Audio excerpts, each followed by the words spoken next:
Welcome to Prologue, our second Prologue of the fall semester. We have a couple coming up the next semester too, which I'll tell you about at the end of our talk today. Generally, I introduce someone, but Eiko and I have just been working for the last, so here's Eiko Otake. But I am going to introduce you.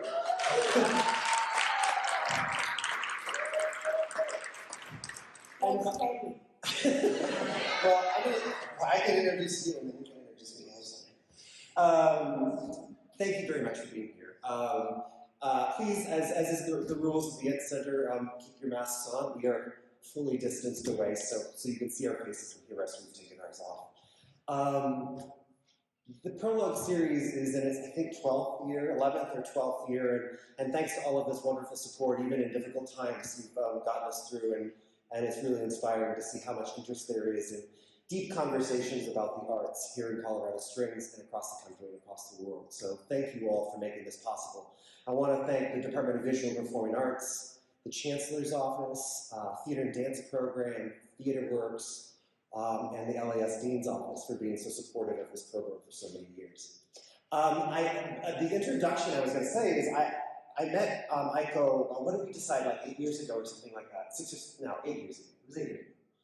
We forgot about this. I went on with it right now. Because, and I want to make sure that a lot of I want to make sure that my friends and colleagues from Colorado College, and I know many of them are here today, Colorado College students, are involved in the thanks.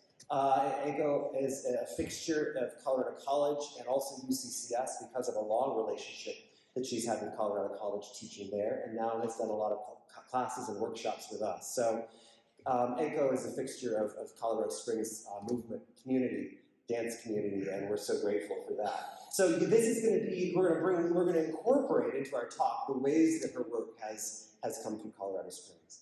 Today, the impetus for the talk today is this is the 10th year anniversary of the tsunami in Japan and the subsequent nuclear disaster that happened in Fukushima, which has been the subject of a lot of Eiko's work in the last 10 years. And so I asked Eiko to come and do a book signing. So I hope maybe you someone was coming in with a book and saying, this is my accessory. So I hope all of you go home with a book as your accessory. And Eiko will sign it after the talk. So partly for the book talk, but also because I wanted to, you've been here 4 or 5 times since in the last 10 years, and I wanted to talk to you a little bit about the development of this work and where it's gone. So first of all, that's my introduction. It was informal, but welcome, Eiko Otake. Thank you so much for being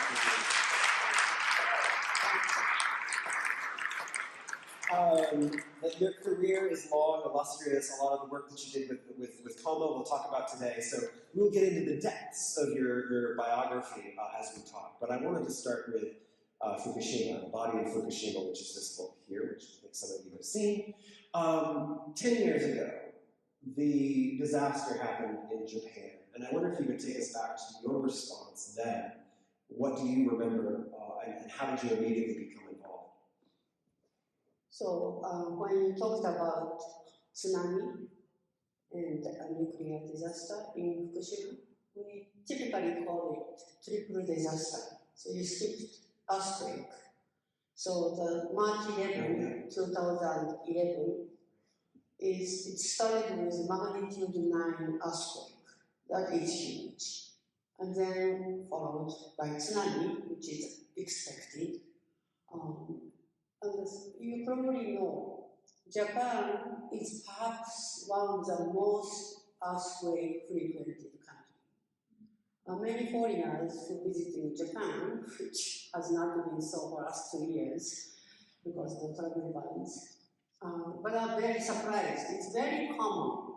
If you stay there 2 weeks, you get feelable earthquake. And once in a while, you get a really big one. And that's big one we feel is like magnitude 4, 5. 6 is pretty bad. Magnitude 9, you figure. This is, in the world history, this is one of the biggest. And tsunami was so high, it came to like 69 feet. So you imagine the 69 feet of the wall of the water. Not only it came that way, but it also went up the rivers and really destroyed not only the seashore, of course, but also the inland through going up the rivers very strongly. It destroyed seaboards. Some of the fishermen survived by going beyond the tsunami, but they couldn't come back for a while. And of course, often it is said, which I disagree, but Japan is the only country that nuclear attack of atomic bomb had happened. 1945, August 6 and August 9. Hiroshima first, Nagasaki second. So in a way, it is a country supposed to be a little bit more familiar with radiation when you think about nuclear plants. It's quite shocking that Japan also had 57 nuclear reactors by the time 2011 materials. Everything got shut down, but enough damage, at least in Fukushima Daiichi, 3 hydrogen explosions over, we had, Fukushima Daiichi has 6 reactors. So 3 got a nuclear explosion and 3 got critical, when actually it's not explode, but it actually melt down. So nuclear meltdowns. So I was in New York seeing this. And the first thing that came to mind was 9/11 in New York. Because when 9/11 hit, I had a sense of, God, I'm not religious, but just like, oh, what I thought possible had indeed happened. And I'm not putting myself as a possibility. No, I'm really talking about probability. 9/11 happened. Long before 9/11, we always knew the towers were target. It's so high, it's so obvious, and it signifies what's most important for contemporary America, the way church had always high building, right? So, and hijack had happened before, bombing would happened before, 8 years prior to 9/11. So all the things considered, 9/11 was a surprise, but at the same time, it was not unthinkable. So it makes me get more shocked because it's thinkable, but we are still shocked because thinkable indeed happened. And I had the same reaction with Fukushima. I have been very clearly against nuclear power, especially because I teach, and some of my students, past students are here, I teach quite heavily about atomic bomb literature. Not only how atomic bombing had happened, but how people persevered, changing from being a victimhood to some of them were active witness, either being a peace activist or becoming an artist who talks about or write about protocols, paint, create movies. So I've been teaching about atomic bomb human history. And I'm still shocked how nuclear plants have been all over Japan, all over the world. And somehow I managed to be surprised, or what it really was not a surprise, which is very disagreeable. It's not a naive surprise of, oh my God.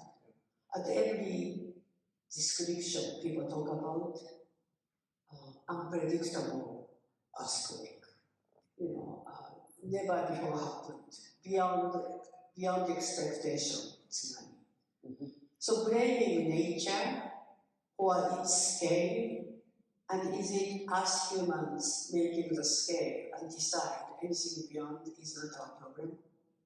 And just be destroyed and having this radiation contamination is one of the worst environmental disaster. It's not bad for the people. It's horrible for every living creature, and it's horrible with the land. So this is what we end up having. So after this happened, how quickly thereafter did you go back to Japan? That summer. So it was March 11, 2011. Commander, I had been very busy with our work, so I had to find the time. Yeah. And my mother is getting old, so I was always in the practice of trying to see her as much as possible. So I arrived in Japan in August, and I went to Fukushima. This is 5 months after. And it was hard. I did not know why I was going there. Perhaps if I wasn't teaching the atomic bomb related class, I would have been too scared to go. But my regret of having taught atomic bomb class, having taught about radiation, and I felt I didn't really pay enough attention to the nuclear powers, that regret was so strong. That made me to say to myself, I want to see as much as, or as little as, because I did not know how I can get in there. And I did go where like 20 kilometers, which is 14 miles, yeah, so there was a huge barricade. So you would only go up to 14 miles south. And I go many different places so that, like looking from here to here. And that was August of 2011. Could you say a little bit about when it came to you that you wanted to work with this in your own artistic endeavors, and how that started a couple of years after that? Is that right? Could you talk a little bit about that? So when 9/11 happened, I regretted that my guard was down. We even had a studio in 91st Center. So feeling like, oh my God, why I could be so stupid, like singing a song of Happy New York song, while in retrospect, it was a very dangerous place. So 9/11 really gave me a regret. And I tried to think about how do I not just regret and then forget. If we regret, we shouldn't just go to forget.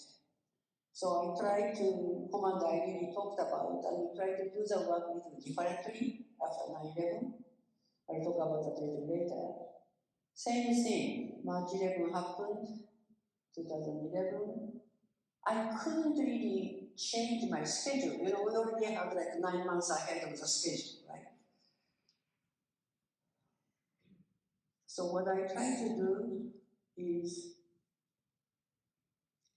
how could I change the way I work? And by then, because Commander I was doing a retrospective from 2009 to 2013, only thing I can think about how different I could work is to work without coma. Without coma. After 40-some years of collaboration. And there was a lot to do of fact, not only Fukushima happened. And I feel so strongly regret, both as a human being and also as an artist. But also, we were doing the retrospective. So every day, I was Eiko and Command up to here, looking at every video, making the installations, performing the new pieces, performing older pieces. So while I was digesting those schedules and reading what's happening in Fukushima, I basically decided, before it's too late, I will do my solo work. because in solo work, I can think as much as I want. Working with two people, there's always, we need to be careful about where we agree. Yeah. So the agreement place is our working place. So I wanted to take this out and get myself so I can think certain subject as much as I want without worrying about how do we keep the common place between two people. So once I decided that I want to do my solo, that sort was so frightening. And we was brave. Friends supported it, but once friends supported it, I was like, what? How do I do that? And then I remembered the scene in Fukushima. And I said, this all came to the way I regretted after Fukushima. I need to go back, but this time I go with a photographer. So that was 2014. Before, and I know we have a clip of the 2014 visit, I jumped into this talk with the assumption that everyone knows, your whole history, but I think it's probably well to say now for those who might not know. Eiko worked in tandem with Coma for, as you said, 40 years. And so this was a major shift in your aesthetic. This tells you how deeply I regretted my lack of attention to some of the things that I should have paid more attention. Shall we watch the first clip of your first experience in 2014? Great, thanks.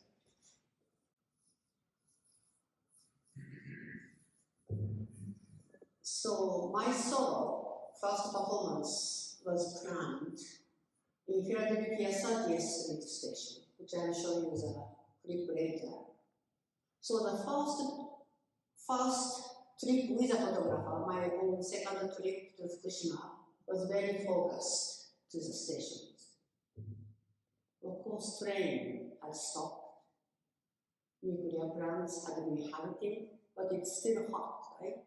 What's the problem with the nuclear plants is you can't stop it. It takes 40, maybe 45, maybe 50 years really to stop the nuclear plants itself generating.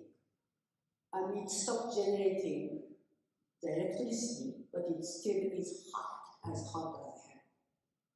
And it's majorly dangerous because the rod is like still in the center. So I'm kind of close by to the nuclear plants. This one is about 30 miles away. And I'm in the station thinking I'll be performing back with the USA in a station with full of people. But this place is like a banquet. Like nobody comes, people are calm, no plane will come. And I was feeling my own regret. I get mother. I get so mad. And I cried a lot there. But my crying was not like loneliness. Nobody's there except me and the photographer.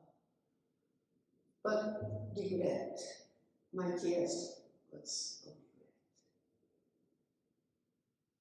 regret. This photo signifies to me how almost the theater of the opposite way. I'm the female theater, and land is holding, but land is contaminated. And I've always worked on the environment issues throughout my life. And from that point of view, what happened in Fukushima could not be calculated only from the human-centric point of view. Because plutonium has forever half-time. And that's with pretty much every nuclear plant. We have this humongous amount of plutonium. So that was a winter thing. And we came back, we looked at our photograph, we showed it to our friends, and then we went back that same summer. And why? Because inner voice of myself and my photographer collaborator, we can't just go and snatch and make our own use. I really felt we need to commit to see what had happened over time to the place. So this, the photo before, I was actually standing between the two nuclear plants, Daiichi and Daini, and this is nearby town. This is like 12 miles out from the nuclear plants, and all that garbage, huge garbage of the contaminated matter, they are still there to this day. You know, one of the things you said that I wanted to pick up on, so one of the things that's so evocative about these images is the growth, the regrowth, and the vines covering the train tracks. The idea of you being the pieta, with the earth. This isn't necessarily, I mean, it's a solo work, but some of the work you were doing with Koma as well was deeply tied to nature. I wonder if we, before we go on with Fukushima, if we could tie back to some of the things that you had been doing with Koma and some of that. Yeah, you know, and you are absolutely right. This is my sorrow, but my sorrow is a duet with a landscape. Duet with Fukushima. Also, I'm with a camera, so that is a duet. So over a long period of time, I did realize, yes, having worked with Koma so long, I am, in essence, a collaborator. So I will show you a little bit of the work that Koma and I did quite a bit earlier. Please. This is a piece called The Land. It's a collaboration with Native American, oh, not this one, two. Could you go back to that two? Here, two.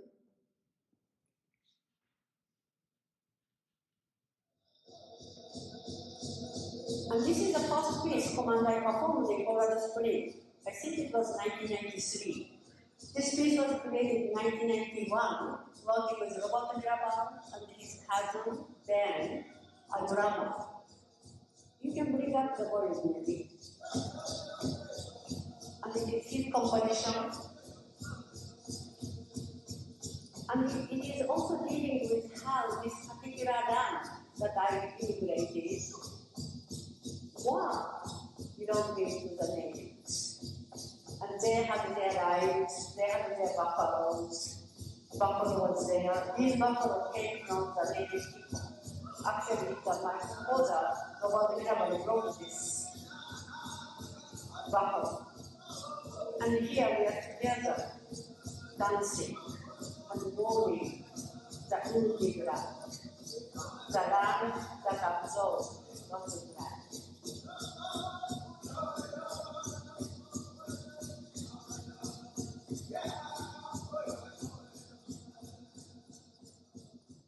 So this project had gone like good 7 years. We toured Europe, we toured South America, always with native people, those two particular musicians. They performed live on stage.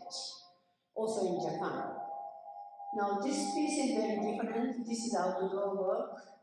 We performed in 17 different rivers, R-I-V-E-R, not L, R-I-V-E-R. We come from the upstream and we perform for the people who are sitting by the riverbank, on the riverbank. And then at the end of the 1 hour or so, we flow away. We flew away, or we float away to the downstream. But every one of the performances at every site was also a collaboration with environmental group of people who had been monitoring the river and its history and how it was dirtier and how it has been cleaned up by the people's attention. So I have those. You can stop it. Oh, yeah, you can do this now. So this is Eiko Otake's another work where we brought a little gallery to many of the outside small towns. But then the same caravan came back to MoMA. So we performed 8 hours every day in MoMA, that's MoMA's lobby. And they here too, even within a caravan, we created a kind of landscape, a kind of cave, but a kind of entrapment. So between the three, the land in the theater, river in outdoor, and this one in the museum. So Eiko Otake, we performed in so many different places. So with that context, I mean, the stuff that you showed before with Fukushima makes a lot more sense. There's a deep connection to the earth. Yeah. When I met you and started looking at your work, you're doing a lot of stuff in New York. So I wonder, you had mentioned earlier, you had already had a commission to do something in a train station. Yes. And that was the impetus for doing the photographs at the train station in Fukushima. Yes. How did that evolve? How did you start bringing Fukushima into your work in other parts of the world? Yeah, so the commission, the first commission of myself as a soloist was a 12-hour performance over 4 different days, 3 hours each, at Philadelphia's 30th Street Station. And at the same time, over 6 months, starting on the same day, I showed the photographic exhibition. Could you start the next video? So the people in the Philadelphia community saw and know that my body in Fukushima had been exhibited in PAFA, Pennsylvania Academy of Fine Arts. And for that, in the box, I also made a video so people can see as a time place to work. And then my body in the station is kind of contextualized because same audience know and have been to the museum. Not everyone, because performing in a station means you have an intended audience who came to see the performance, and then the people who are just using the station. But the station in Philadelphia is such a big contrast to the empty station in Fukushima. I almost felt like I wanted to connect between Fukushima stations and Philadelphia station. One is a grandeur, big, beautiful, marble, artistic grandeur, and miserable, small, no train ever come to station. And my body, I'm wearing the same costume as I wear in Fukushima, which people can see in the photo exhibition. And then I bring the same piece, differently designed, to another station. This is New York. Fulton Center is the name of the station, which was destroyed by 9/11 attack. They had to rebuild. And this is the first art event after it was rebuilt. And I'm performing in the train station, so many subways are here. And I'm aggravated because by the time you see what happened in Fukushima, you actually see this whole energy that we use, overuse. Look at T-Mobile, look at all the commercialism, what New York stands for, the speed.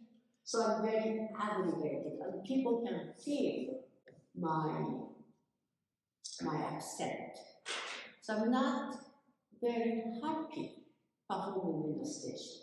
I'm looking at the people like, who are you?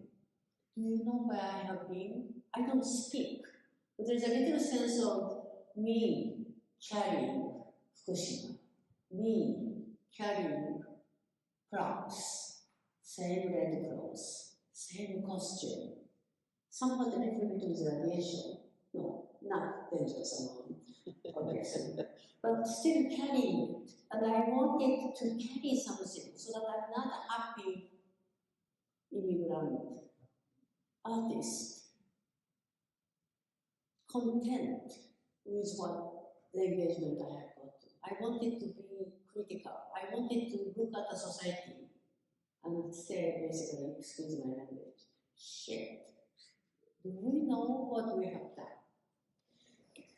The thing that's so interesting looking at this is you do these exhibitions that show photographs that this is in some ways is based on, but not everyone would have seen that, especially in a train station where it's happening. You know, people are getting off the subway or the train and have no idea the context. Right. What's some of the response that generates?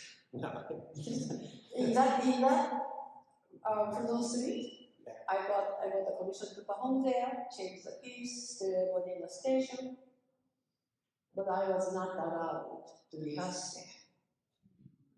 But I need to rehearse there. That's the only way I choreograph to myself. So every day for 2 weeks, I go there. And I'm not supposed to rehearse, but I'm carrying a big suitcase with my costumes. And I open up, and then the guard stops me. And then I get into the conversation. I talk about 9/11 experience, I hear their experience, we talk about weather, a little bit more question. Second day, and then I bring my assistant, I put the costume over the assistant, long time, and then the second week, I'm finally making friends, I'm wearing my costume, I put a foot on there, I lie down. And then somebody called ambulance. And I go, I just blew it, right? I was very careful, very strategic preparation. But the very person who had forbidden my rehearsal ran to the ambulance, shouting, it's okay, she's artist.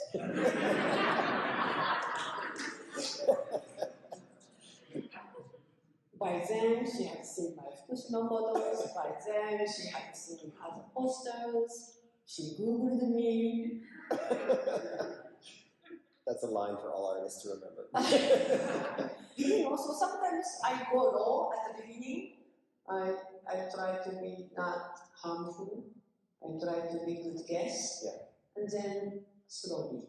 Now you're asking me how the audience reacted. I didn't interview every one of them. I always feel it is an intentional audience who watch me. Then that gives permission or invitation to the passers-by to stop by. So if I don't have an intended audience, meaning in the rehearsal, maybe like passers-by are like this, like watching, but like this. You are watching, then passers-by is watching. And it really is the sense of, oh, it is okay. Oh, it is okay, she's not crazy. And I do look like a crazy. So this is sort of a way how, if I look like a crazy person, New Yorkers, many city people, you are hesitant to watch. You don't want to have eye contact. But already you see the setup of the performance, however chaotic, it kind of gives them the idea, oh, this is okay to watch. And this is the beginning, right? Once people decide they're going to stop by however minutes to watch, I want to make sure they have something to talk about over the dinner table. You know what? I saw strange things today.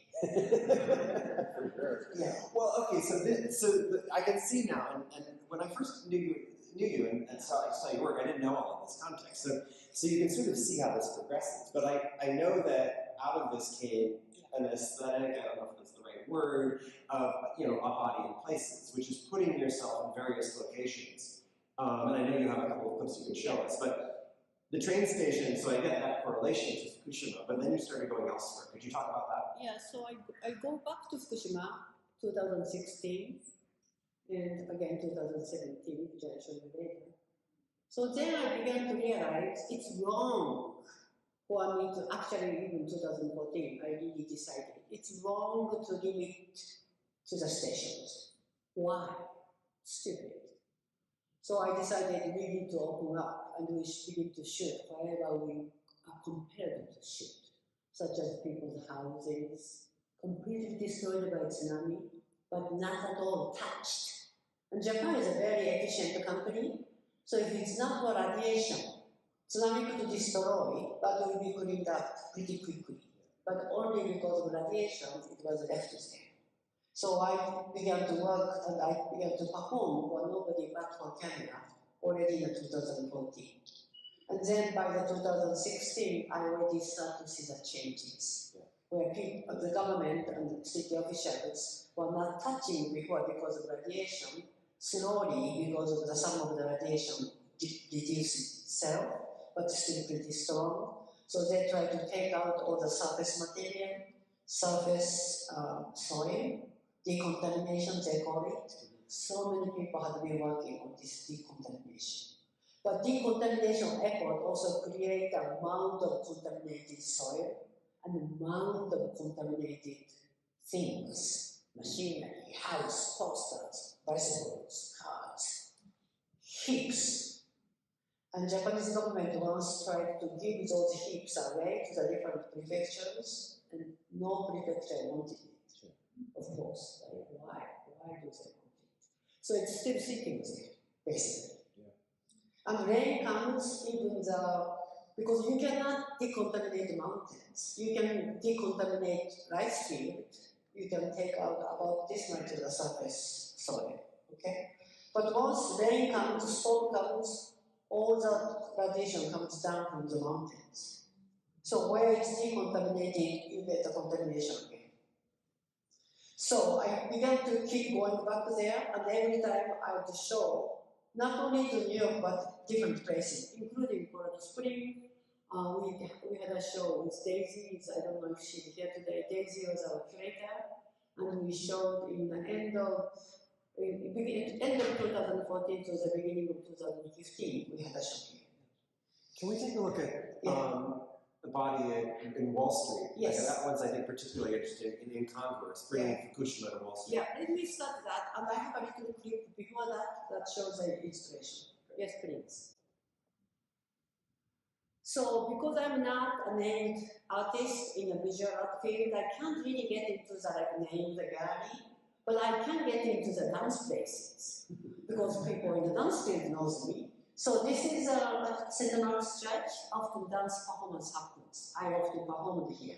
So I'm putting my photos in a very creative way in a church. So the dance people in the downtown community really knows. Oh, Eiko had been gone to Fukushima again. Oh, she came back again. So with that, I decided every time I perform, I'm wearing the same costume. So people can recognize and connect visually. Eiko in Fukushima is the same person as Eiko on Wall Street. What, could you say a little bit about the hose? Yes. And you can put the volume up a little bit higher, maybe, so that people can hear. Maybe I'm not the one who's not here. So the hose is my effort to clean up Wall Street. And of course I cannot. So this is a unsuccessful effort.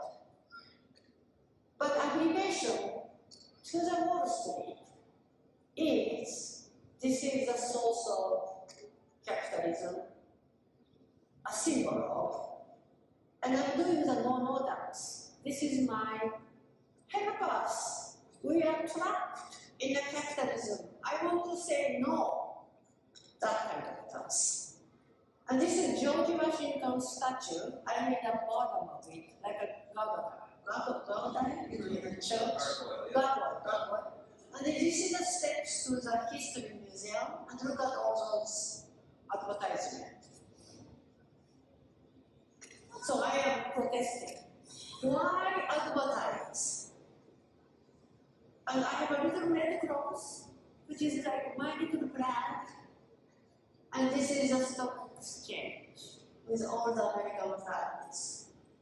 Me and dog, pigeon protesting, running away in front of the Trump building. That is intended. What about the next? So this is a cathedral, St. John Divine, on 10th Avenue and Amsterdam Avenue and 110th Street. So here too, I could put photos not only on the art wall, which I did. So exhibition went on for 6 months. And when they have a big funeral or something, I have to take those things out because lots of people come. So I keep it very flexible myself, but lots of people come here because this is a tourist attraction and very much community, part of the big community of uptown. In that context, I perform. My body is falling because humanity is falling. We have failed. We have created too many things we don't know how to fix. We are killing not only ourselves, but other species. That's nothing new. Those are black feathers. and I'm meeting a stranger, one audience member. So pretty much all my solo performances are like in connecting to Fukushima. Certain people know, certain people don't know. But if they go to my web, if they read New York Times review, often the reference was there. Well, I think what's interesting, especially for dance and theater students, is to sort of see the seed of an idea coming from a very, very important personal thing. And then it always being there, but evolving into a bigger and bigger sort of exploration. Well, the Fukushima is both personal and not at all personal. I mean, Fukushima is not only Japanese. Fukushima is a nuclear matter. Nuclear matter is everywhere, right? Hiroshima atomic bombing is not about the Japanese matter, it's American history. And it's a world history. So I don't really feel like I'm only going from the personal matter. I create a personal process to deal with, because otherwise it's just overwhelming. I'm not a politician, I'm not a historian, I'm an artist, but I carry the theme a very long time. So for Fukushima, it's 10 years, and it's this year we published this book. And it's this year, finally, I finished 2 hours edit of the final visit of Fukushima as one movie. Until then, I had created 7.5 hours movie. Nobody wanted to see, but I found it. I created a 4-hour movie, and I did show it in many places, and my students were actually forced to see that. And sometimes I project the Fukushima 4-hour movie, and my students perform with that 4-hour movie time to time. So I carry the Fukushima anywhere I can carry it. And then we talk about it. And people also give me more information. I made many friends in Fukushima. My son went to the Fukushima. 3 students of mine went to Fukushima. 2 students stayed in Fukushima, not so close to the Daiichi, but a little bit far away, and working there. Yeah. So it's a kind of digging for a very long time.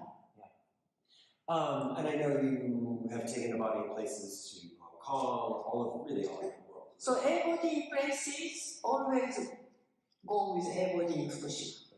So every time I can have a movie showing in a museum, or maybe a little gallery show, or a screening, I always try to put it together. In the last few minutes we have, and then hopefully we can do a couple of questions before signing books. You've gone back recently. Yes. Could you, I know we were talking last night a little bit about your visit to 2017. Yeah. Could you say a bit about that and how that was different and special from some of the other ones? Yeah, how are we doing? So there's 19. Yeah, we got about 10 minutes, and then we'll open it up. Okay, good. So I would like to show 2019 Fukushima, because that's the last time I went to Fukushima, and it's December of 2019. I cut it very short, because I want you to see how concrete has changed our landscape in a beautiful seashore that Japan had. And this, I thought, I can't possibly make a book if 2017 is the last time we went. Look at, we can't even see the beach anymore. We can't even see. What is this? This is a concrete seawall. Because so much money is coming down as the way of Fukushima Special. So much of the construction companies and so many people are coming there to work. And instead of the beach, instead of the seashores, this is like a river, end of the river, mouth of the river. It's created this gigantic place to stop any kind of water coming too much down or too much up if the tsunami happens. And everything became concrete. So in this visit, I just couldn't even wear kimono anymore because I couldn't hear the ancestors' voices anymore. It was shielded by concrete. And it's a kind of landscape I have never seen before in Japan.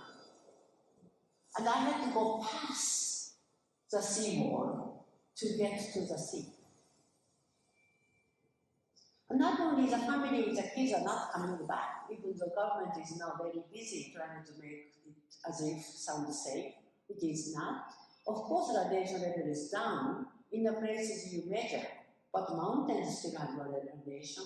Daiichi still have a lot right there. And they're dumping the water, contaminated water into the ocean. It was decided this year.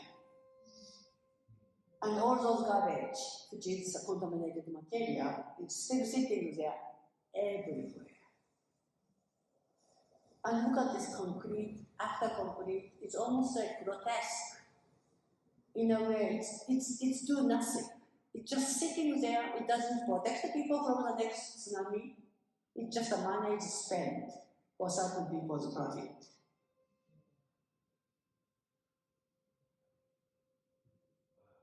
Yeah, I literally cried, I waved, I hit the stone, there's nothing I can do.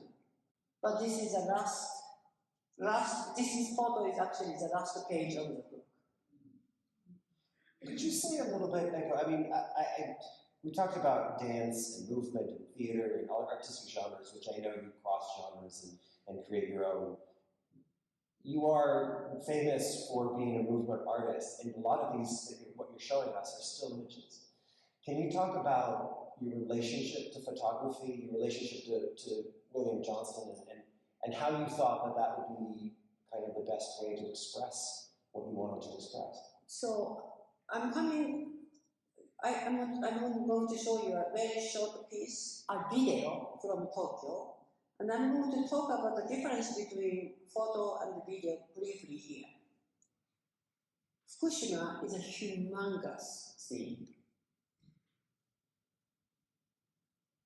You have to think about all the post-war Japanese politics and the energy issues. And then you have to think about what's happening now and what's going to happen the next 40, 50, 60 years and way beyond. So if you do the video is the reality in a way. But if it's a photo, this can perhaps be the point of longer time span. So sometimes you go to see a movie, you don't remember everything, but you remember a certain picture, a certain visual, certain room, certain seizure. So also photograph, I can choreograph it. I can put a little more length to this photo because I remember so much about that moment. Because that moment represents a bunch of time. But video is a little different. But of course, I also work with video in a filmic way too. So lastly, I want to show you this year. In pandemic, I went back to my hometown, Tokyo, because Tokyo had Olympic. And I was invited to open one little festival in a part of the bigger festival. And I had to open it, and I wanted to make sure that I can say I'm against Olympic, and especially in Tokyo in relationship to Fukushima, because they also have Fukushima as a part of the venue. It's ridiculous. But I had decided I'm going to perform in Tokyo Underground carrying Fukushima. Because Fukushima's people suffered. They had to leave the hometown, home field. They couldn't continue to be farming. Electricity the Fukushima Daiichi was making was for Tokyo. Just like in America too, right? All those nuclear plants, they're making more or less electricity for the big cities. Okay, we can do that. So this is only a segment of the 35 minutes film that I created, and I narrated it, but here you just want to see the video. And I edited it. And the 35 minutes whole thing is available in my webpage, on my webpage, for example. So I'm projecting Fukushima in Tokyo, underground of Tokyo. I'm contaminated, but we are all contaminated. by greed, by radiation, by plastic.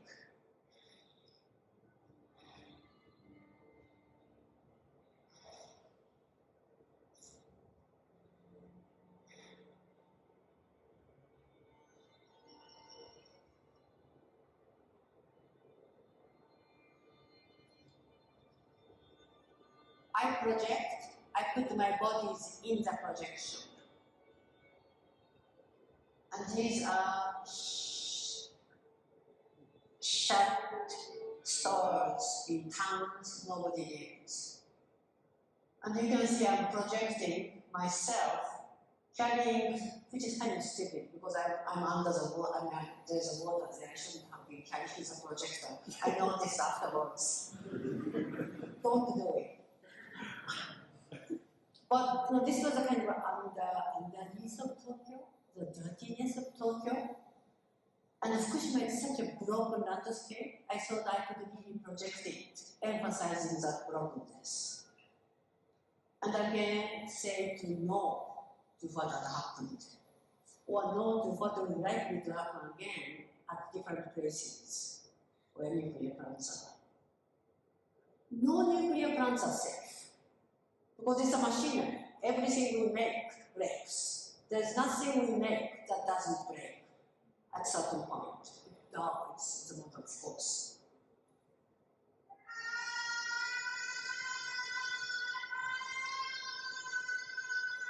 This is in Japanese. No. I'm saying no. In Japanese, yada!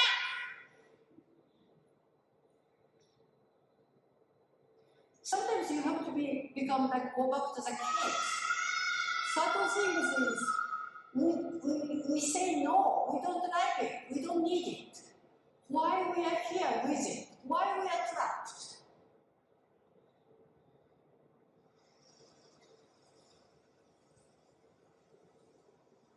Eiko's junkyard in a storage. So it is dirty. The dirtiness is a reality. So why do we continue to make a clean performance on stage? I want to absorb dirtiness. I want to be affected by the dirtiness.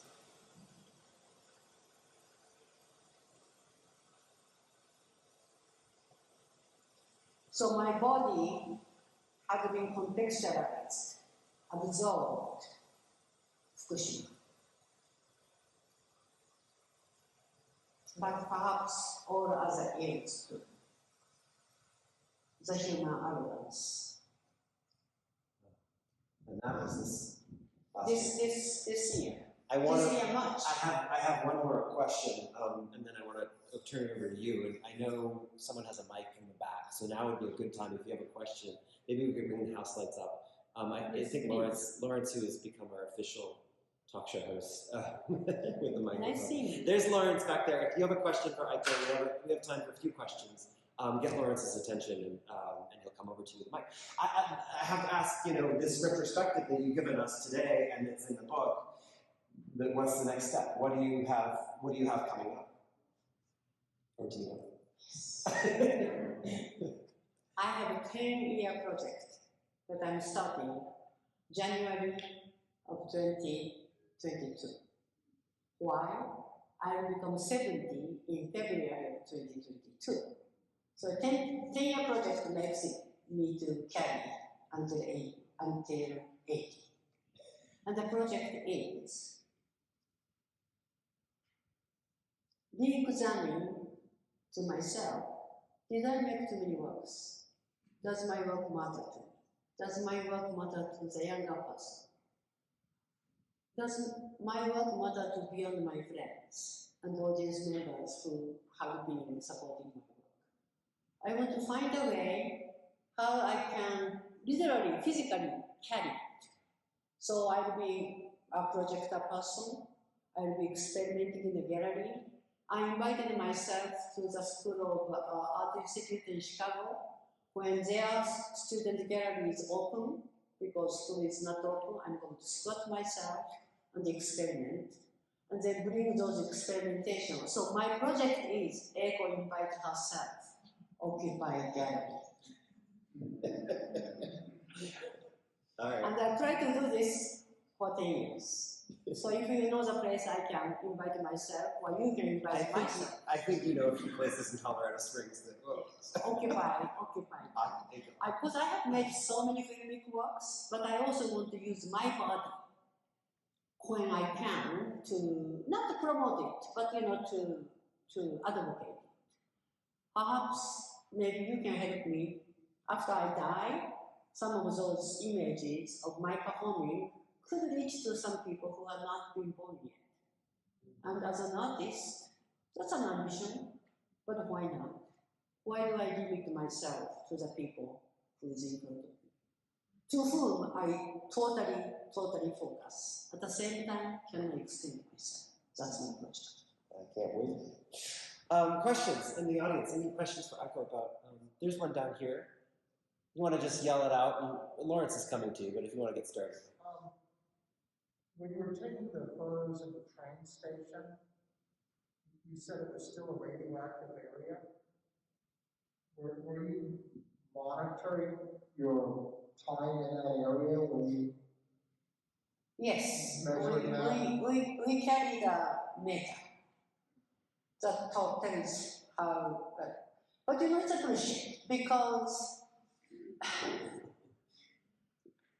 one, by 2014 second trip, those radiation monitors were quite a lot in places.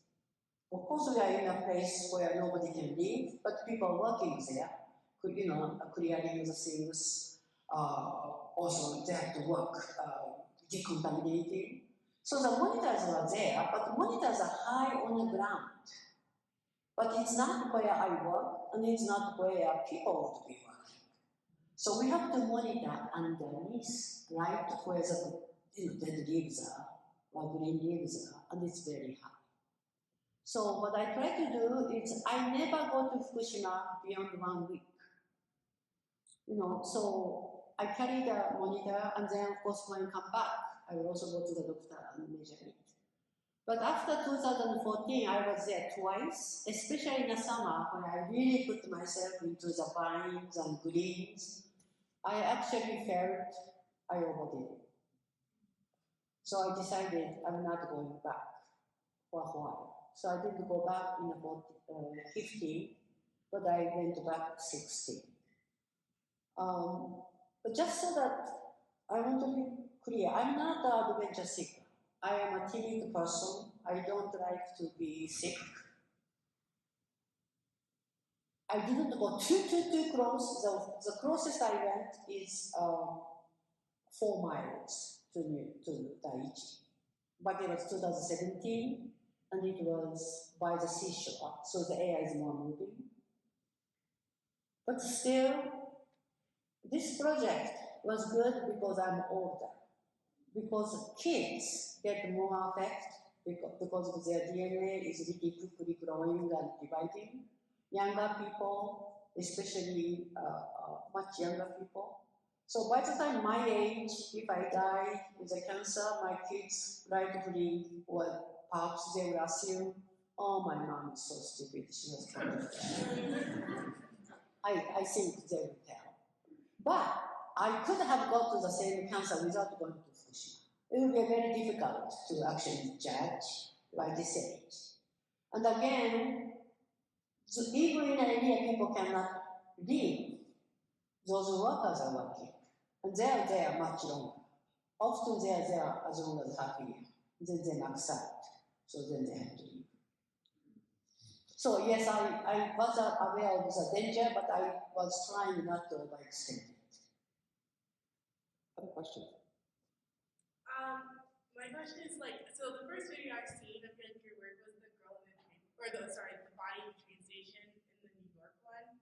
I just was wondering how did you get into performing in such a different way that wasn't on stage, it was in public and not so formal. Once again, I think the sense of regret I felt when 9/11 happened and March 11 happened was in the bottom line. You know, Commander, at one point we are making the big theater pieces.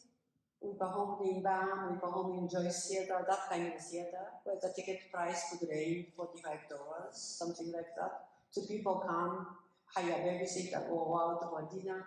That's expensive evening. I'm okay with that, but I'm not okay only doing that.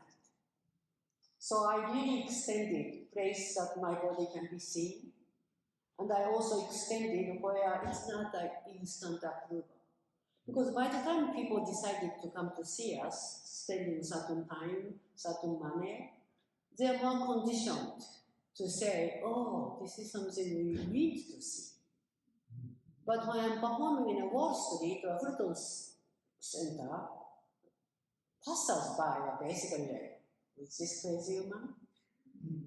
But again, with the intentional audience who are not paying the ticket price, because every time I perform in a public place, it's free. And I like to, this is my challenge. Is it the same Eiko in Joyce, $45? Here, free. How is it possible? It's same Eiko. So what is that price doing? This deciding power of the body, right? I do appreciate theater. I'm now in another project that I'm doing, a duet project, and I'm making many different duets with many different artists. And I have to be in a theater because I'm sort of okay now going through the people. If I get too crowded, I can cut through the people and be seen. But if I'm working with young people, they need to be in a theater to be seen. The theater gives us the visibility. The audience can see me, right? Once in a public place, I'm the same height. That's why I have to carry this big hose. If they cannot see my face, I can do this with a yellow hose. And it's a little bit of a struggle, but I also feel, even if nobody likes it, do you want to live in a society that people can perform on the street, or it is being prohibited? And if we like to live in a society such things is allowed, of course with permission. You know, I always ask permission. You know, police notes, you know, the street notes, it's organized. But in order to be able to continue to live in a society, the demonstration is allowed, street performance is allowed, we have to continue to exercise it. Otherwise, society is going to go to the areas where those things becomes less valued. And I think it's important, as a citizen, we put our bodies in a public place. I think we have time for another question, if there is one. And we're going to also go out in the lobby, we can mingle there too. Yeah, go ahead. Can you yell it out? Sure, I can. Eiko, thank you so much for being here and presenting your work and your life's work and the continuation of the legacy that hopefully, as you requested, once you cease to exist on the planet physically, hopefully some of us younger people can extend your legacy forward, because I do think it's important work that does need to be elevated and voiced out. At the expense of trying to get so many questions distilled into one, it's very clear that your work is, you talk a lot about the visual spectrum and the sort of ocular centrism of the provocative nature of the body in space in particular, but it's also really evident that you have very particular sonic choices and things about sound. And especially when we're talking about being provocative in the environment, sometimes sound is often overlooked, especially in post-nuclear places, where there's a difference between, and I want to get your thoughts on this, between the sort of conflation of nature overcoming the sort of urban nature that we live in, because we often forget that the materials of this planet, albeit synthesized to make buildings and concrete, we're not getting them from space or anything. They're all in here, right? So we had to sort of synthesize something to create our new nature.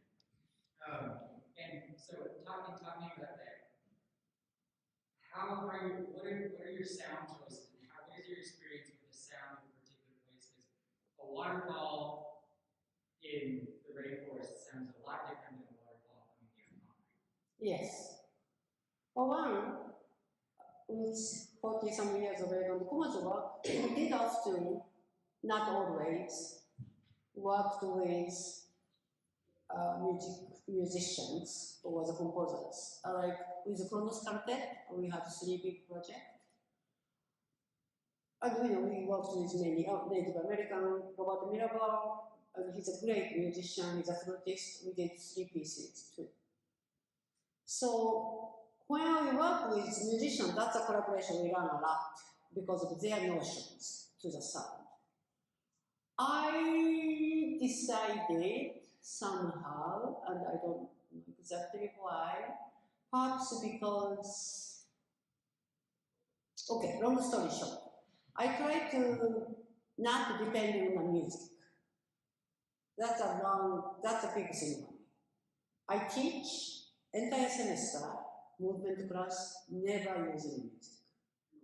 Because too many people are connecting the dance with music. So, which is fine with me. I'm nothing against music, I'm nothing against with dancing with music, but I don't like that to be the default or like assumptions. So I create some other ways, meaning I don't use music. Voice is a part of the body. And performing in a public place, I can only do so much. And as you say, voice has a way, if I shout, I hope I don't destroy the mic.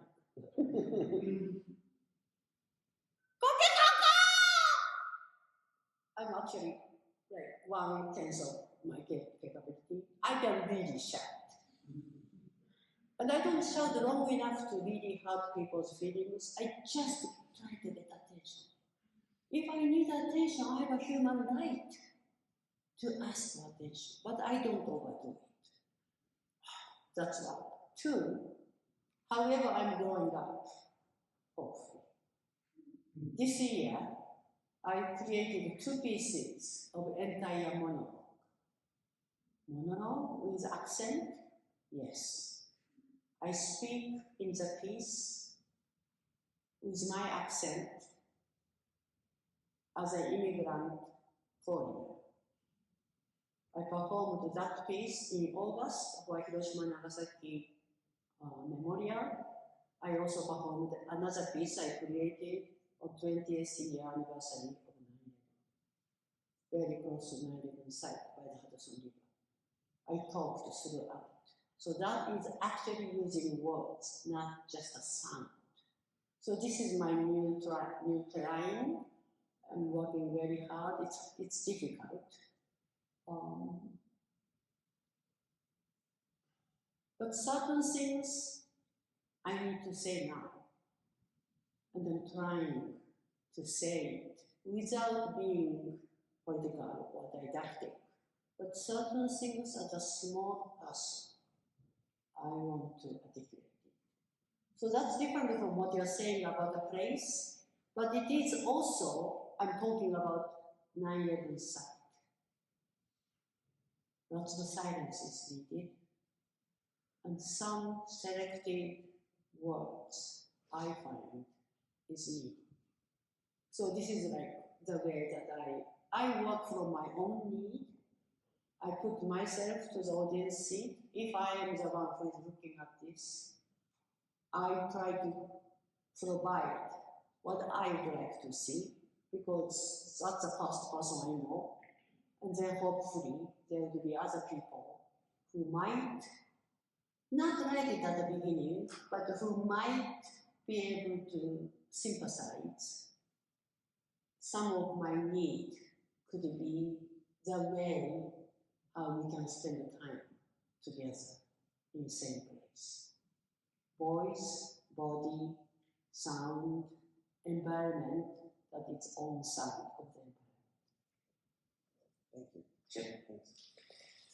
I think we're going to end there. Okay. There's so much more we can talk about, and I hope many of you will pick up the book. It's called The Body of Fukushima.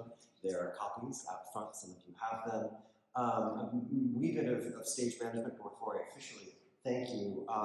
Students who will be meeting with Eiko will be back. Yes? Question? No. Oh. He's really policing me, so of course we run out of the time, which is fine. But I want to say for the record, in Colorado Spring. So during all this time, 2017, Met called me to perform in the Met, the Metropolitan Museum. And they said, about for 45 minutes, and wherever you want. And they showed all those big galleries. I know that, I really know. I projected Fukushima. That's why I made a 7.5 hours movie of Fukushima. The 7.5 hours is the Met operating hours, open hours. So I was there all day projecting Fukushima. I really felt Metropolitan Museum, the gorgeous, the temple of art. Why can we not accepting Fukushima? I wanted to bring Fukushima, I wanted to make a stain by projection. Not real stain, it's too expensive in that. Projected stain in Fukushima. I performed in 3 different locations. That's 22 hours, 30 minutes. I projected Fukushima. So that my own attempt, I cannot do very much, but what I can do, I want to extend it. So thank you very much. Thank you.